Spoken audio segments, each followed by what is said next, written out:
Hello guys, welcome to a new video on Tower of God New World. In this video, I'm going to go over my first impression on Hockney and Joe. I'm not going to talk about the dev livestream today, I'm waiting for them to upload the summary on their forum. But if you're curious about what they said, you can head over to my Discord. Some people already translated all the information and you can find them pinned in the Tower of God chat or in the dedicated dev livestream channel. So in case you're curious, you can go there. Otherwise, you can wait for the official translation and I will cover that in a separate video. Hopefully it's going to be tomorrow. Otherwise, we'll see. I will definitely mention something here and there in the future videos. So yeah, for the first impression, I will start with the SSR unit. So here we are with Hockney. I would say this guy is an excellent support. He is really, really good, like among the best supports we have in the game. I will mention that if you are a free to play with a very weak archive, so you don't have a lot of evasion coming from it, and you're already pushing high deficit, which means your evasion is way below the enemy accuracy, then maybe Alchemy is not really going to help you that much. But if you are not pushing insane deficits, you still have a well built archive, you've been playing for quite a bit, then Alchemy is likely going to help you a ton. Or if you are again free to play and you started recently, but you're going with an evasion 3 essence facility, then Hockney is going to be an absolute beast. And we're going to talk about that once we go over his special move. But the rest of his kit is also really, really solid, provides a shit ton of energy to your DPS unit, which is really good, and also lots of buffs. So overall, Hockney is a really top tier support. I don't know which kind of ranking I'm going to give him, but I'm pretty sure it's going to be S plus, pretty much. So yeah, that's just my quick first impression. We can have a quick look at the skills, so I can comment on them as well. We have the passive that is really massive. So we have 5 seconds that is going to evade every single skill and basic attack. That's really good. Extremely helpful for survivability. You can use him to dodge annoying grabs from enemies. Enemies that dash, you can just throw an Hockney on out there and it will dodge them. So really, really good stuff. Then we also have the additional part where it's going to restore 200 energy to your highest attack unit immediately at the start of the battle, which means they're going to start with 700 if they're Rainbow 5, more if they're a family head, but let's say they're a normal SSR or SSR plus unit. They're going to start with 700, plus the exclusive equipment is going to give 200 more, which means they're going to start with 900 and basically immediately cast the special move. This is absolutely massive.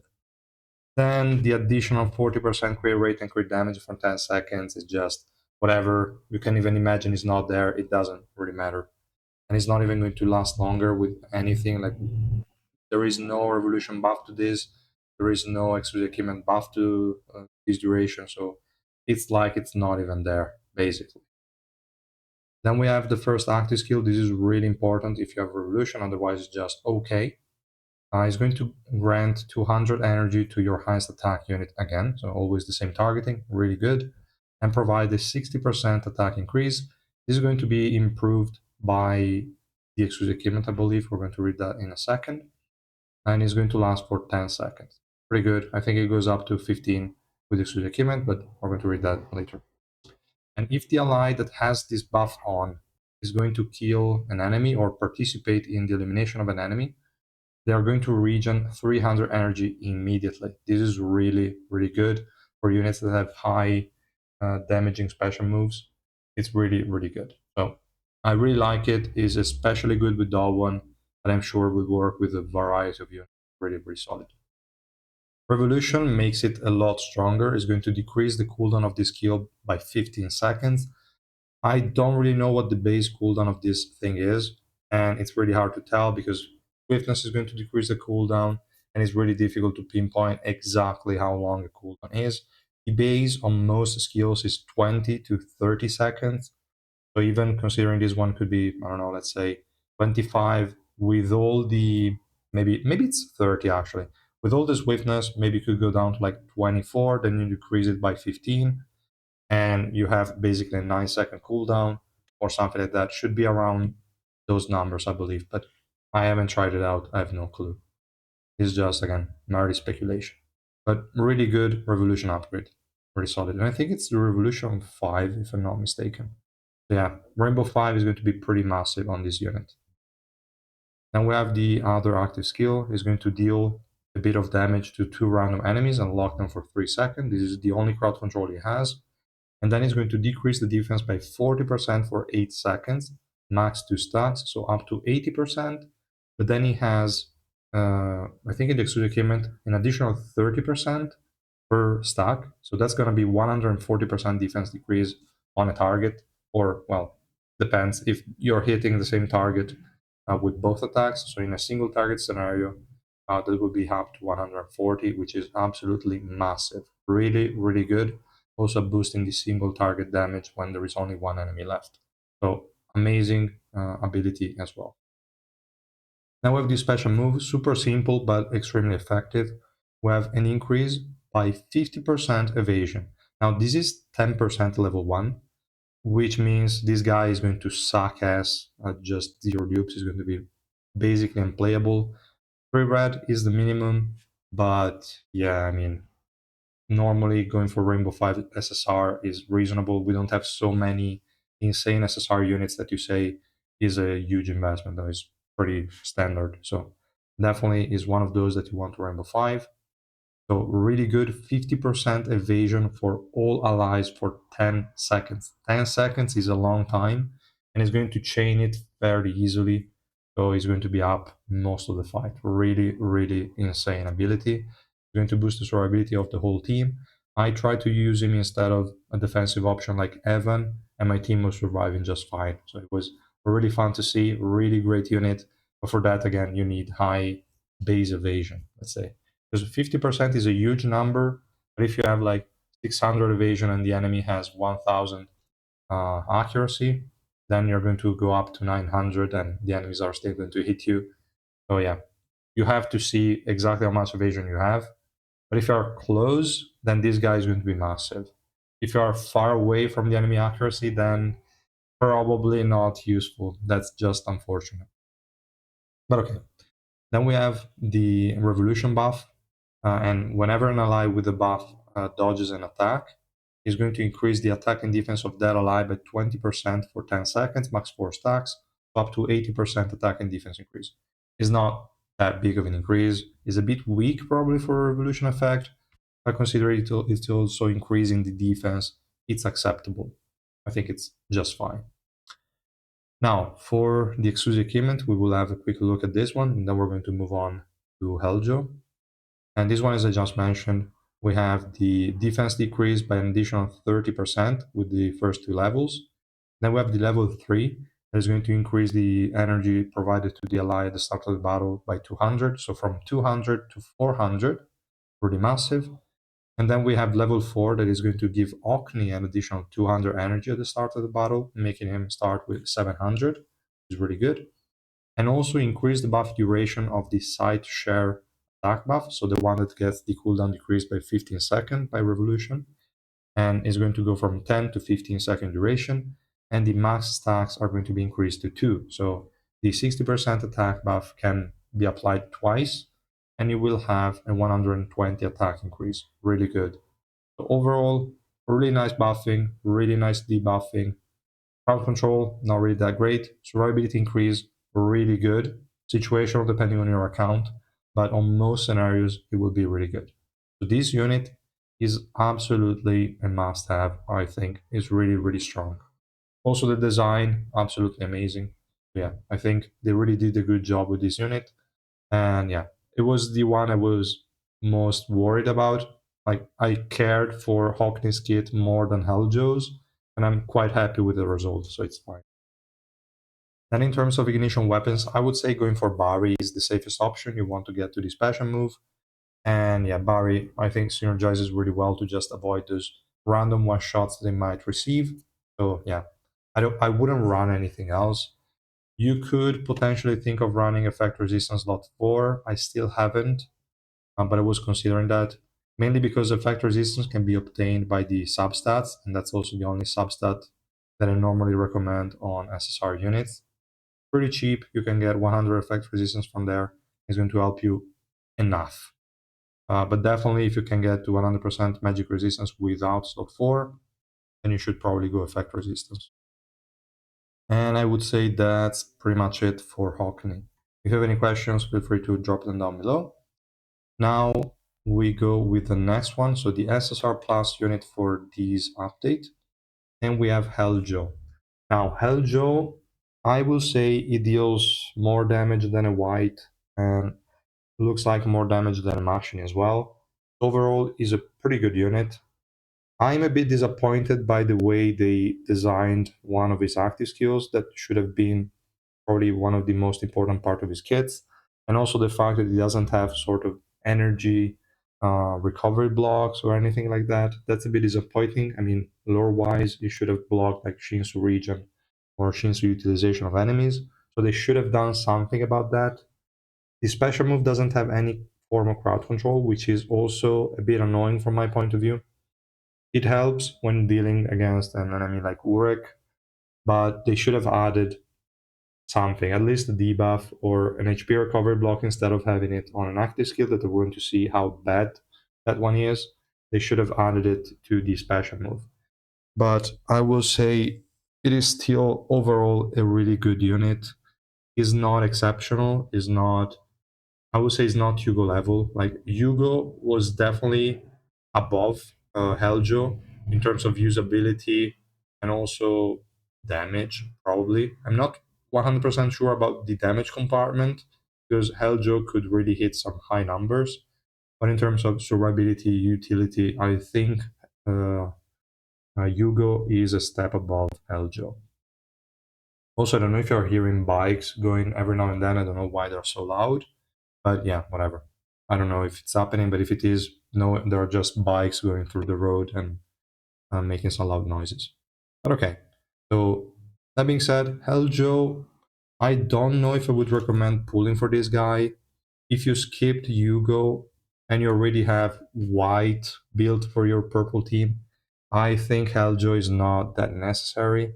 Unless white already fell off at the deficit you're playing, then Heljo could help a tiny little bit, but I don't have really super high expectations. It is going to be good, that's for sure, but not exceptional. So yeah, just keep that in mind. Also, survivability wise, he's kind of weak, even though the Revolution 4, I believe. No, actually, it's Revolution 5. The Revolution 5 helps. He's still pretty squishy. So I don't know. I don't know. It's not that great to run in general. Still amazing, but kind of weird. Let's have a quick look at the skills and then the exclusive equipment, and that would be it. So the passive is, I would say, a very important part of his kit.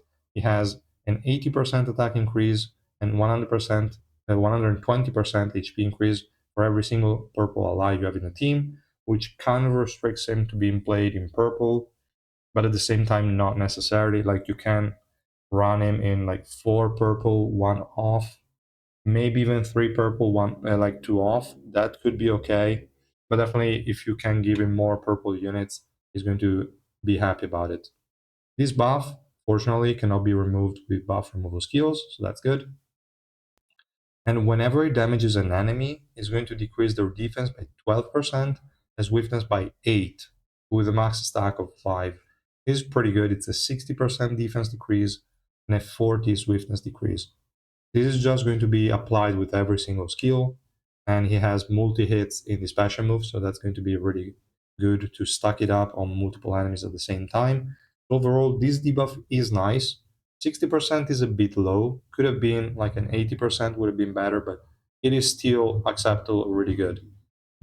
Then we have the sort of second life, and the first time it takes fatal damage is going to go out, like Red Trista is going to go out of control and will turn Heljo invincible for 3 seconds, removing all debuffs on him and recovering 100% of his HP. And then he's going to take 5% max HP as damage until he's finally killed. These sort of decrease is not too massive, so you can definitely offset that just with the special move alone. I wouldn't be too worried about this part. It's okay. It's not a massive energy drain. It will deplete your HP in 20 seconds. Obviously, if the enemies just hit you, then you're going to go down a bit faster, but you have life still in the kit, so it's okay. Then we have the Revolution 4 effect. It's going to increase the debuff duration from 8 seconds to 12. That's quite solid. And if an enemy has the 5 stacks, then they're also like Helljoy is going to ignore 40% of their physical resistance when you attack them. So it's basically 40% pierce. Pretty good as well. I would say overall, the passive is quite stacked, is really nice. Could have been better, but it's a really solid passive to have. Now we go to the active skill that I really disliked. This is the Zero Zone, and this has a duration of 5 seconds. 5 seconds on an active skill is absolute trash. I don't know why they did that. Makes no sense. The uptime on this shit is literally zero. If you want a good uptime, you have to use Albelda with him, like Albelda Revolution 5, so that he gets the active skill reset. Otherwise, this shit is not gonna do anything. I mean, every now and then it will hit it correctly. And if you're just relying on him as a sub DPS or utility unit, then the other DPS will likely leverage those 5 seconds. But what you want to happen in this scenario is that he casts the Zero Zone, and then he immediately, like literally as soon as he finishes the cast, he immediately casts a special move, and then he will do a shit ton of damage. Otherwise, this is a bit not really useful. So I don't like it that much. There are instances where everything will align perfectly and it will do well and it will do its job, but that's not really that frequent. So I don't know. I don't like it. They definitely made it too weak of an active skill. It should have been way better. Or just leave the swiftness decrease, make it like 6 seconds, and move the HP recovery block to the special move. That would have been probably better. Then we have the second active skill. Is going to just fire a normal Shinsu beam, dealing 1000% attack damage to enemies and knocking them back for 4 seconds. Quite an okay crowd control. If he has more than half of his HP, he's going to lose 5% max HP to increase his attack coefficient by 1000. So that's a 2000 attack coefficient. Solid, I would say. And if his HP is below 50%, he's going to recover HP equal to 100% of the damage dealt by the skill. Yeah, I will say the HP drain is not that massive. The lifesteal he has is high enough. You should cast the improved version most of the times. So it's quite okay. It's not a bad active skill, but it's not even that insane. Then we have the special move. This is definitely where most of his damage is coming from. He's going to teleport in the area where most enemies are. The AoE on his special move is quite big, so he's going to hit like multiple enemies most of the times, at the very least, like 3 or 4 of them. 5 if you're grouping, so pretty good. And he's going to hit them 6 times for 600% attack as damage. So 3600% attack as damage. And after that, there is going to be a single explosion for 1200% attack as damage. And then the final explosion, if the enemies lost some HP, for every 1% HP lost, the attack coefficient is going to be increased by 24%. So let's say they lost half HP, like half their life. This is going to be an additional 1200% attack as damage. So really, really solid. And if they lost 100% of their HP, they're dead. So there is no 2400% attack increase. But okay. And you're going to recover 70% of the damage dealt with this skill. This is like the lifesteal portion of it. And he also has it in the exclusive achievement, if I remember correctly, as the additional stat. So yeah, really, really a lot of lifesteal. Is going to recover most of his HP. And you want him to be in the special move as much as possible. After the attack is done, he's going to return to his original position and is immune to status effect while using the skill. Fine. Now, this is definitely shit if this guy doesn't have the Revolution 5, because while he's in the middle of the enemy team, he can take damage and die, which is terrible, right? So we have the Revolution 5 that is going to make it so the skill always lands, which is important if enemies have high evasion, and his HP is not going to go below 1. The special move lasts for a very short period of time if you have high swiftness, or I don't know actually if you don't have high swiftness if it's going to last longer. I think so, but I haven't checked. I only tried my own Eljo, so I don't know. But it looks really quick, and the 1 HP threshold definitely helps avoid some one shots every now and then. And there is also an additional 40% special move pierce, together with the 60% from being a mage and having the Revolution 6 subnode. This is 100% special move pierce. Really good. It's basically doubling the base damage of the special move. Really good. And yeah, this cannot be removed with buff removal skills, so that's okay.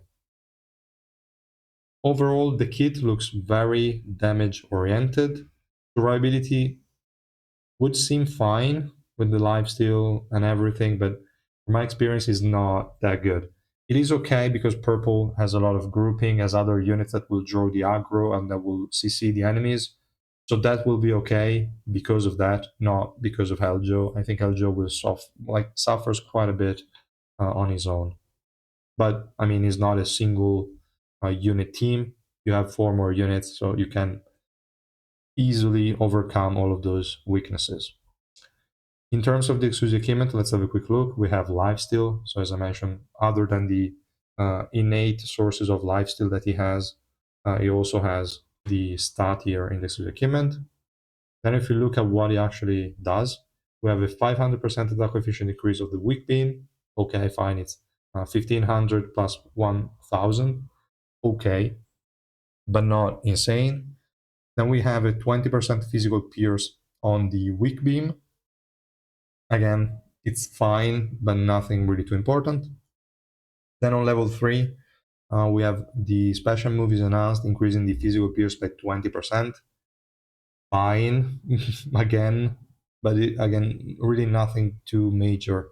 And then for level 4, this is pretty good, in my opinion, because whenever it triggers the passive, it's going to recover 1000 energy, meaning it's going to cast a special move immediately. So you are guaranteed to, at the very least, cast one special move. And you have the 3-second invincibility. So overall, it is fine. But yeah, could have been a lot better, to be honest. Should have blocked the energy recovery, should have blocked the HP recovery for a bit longer. Maybe if they didn't want to add the energy part of it. But like this, it doesn't feel like the Heljo from the manhwa. It doesn't feel like that lore accurate, which I don't like. Like Hockney was extremely lore accurate. I think Heljo a bit less. So I don't like that part. In terms of ignition weapons, I haven't tried too many. I just tried Idea, Bari, and the Alokazi you're seeing right now. I think Alokazi is quite fine if you have an okay base evasion, because when he jumps in, he's going to dodge some basic attacks and get the additional physical pierce, which is fine, but it's not like an insane effect to have. Rafflesia, I don't think it makes that much sense. It could help when he's not casting a special move, but does basically nothing when he's inside of it. But still, it is viable if you want to go with Rafflesia. Idea is not too bad if you want a quick burst. Like first special move, then second. Could be okay, but is also not the best. Not the best ignition weapon. I think it's not too great. If you have super high evasion, you could go with a full L set. So if you're already starting with higher evasion than the enemy, and then maybe you also plan to run an Hockney with him for some reason, then definitely, and I mean, I said for some reason, but they're definitely good together. I tried them a bit and they're strong. So yeah, if you have already higher evasion than the enemy and you run an Hockney also, you can go L. It will basically never take damage and will have the additional attack speed that will generate a lot of energy and the additional attack increase, which will be quite good. So it's an option as well, definitely, no doubt. Bari, I'm a bit conflicted. I don't like it that much because what Bari does is guarantee the first special move, but he already has it. He already has a guarantee in the exclusive equipment. Now, this would proc first, like before the passive, obviously. You would have Bari proccing, then you cast a special move, then they're going to hit you and kill you, maybe, and then you're going to get the energy, go invincible, and hit them again with a special move. That could be a scenario. But the problem with Bari is that there is also the scenario that he's going to like start the battle normally, charge up his energy, then he's going to cast the special move. They're going to bring him into 25% HP while he's using the special move, and that will proc Bari, but he wouldn't have died anyway because he had the 1 HP threshold or whatever. Like he couldn't go below 1 HP. So in that scenario, Barry would have been wasted. And these kind of RNG I don't like in general. So I would say Barry is not the best. It can be viable because obviously if you go in the best scenario, where you're going to proc it before the first special move. He's going to cast the special move thanks to Barry. Then he's going to go out of it, maybe cast the second one, go out of it, then receive a fatal strike, cast the third one while invincible. That would be a good scenario. But as you can tell, if it procs while in the special move, and that is also one of the few times where it's going to be targeted because this guy is ranged. So if you position him well enough, he shouldn't receive damage. uh, like like you shouldn't receive too much damage, and you should normally guarantee the first cast anyway. So I'm quite skeptical of running Barry on him. But yeah, that's just a first impression. I will try a few more sets. I think Alucard is fine, but it's not the best in slot. It's not probably something I would normally recommend. It's just okay. So yeah, that's pretty much what I wanted to say, guys. Let me know in the comments section down below if you have any questions. And I will see you in the following days, hopefully with the live stream recap, the developer live stream that they did. And yeah, that's more or less it. Thanks so much for watching, and I will see you then. Bye.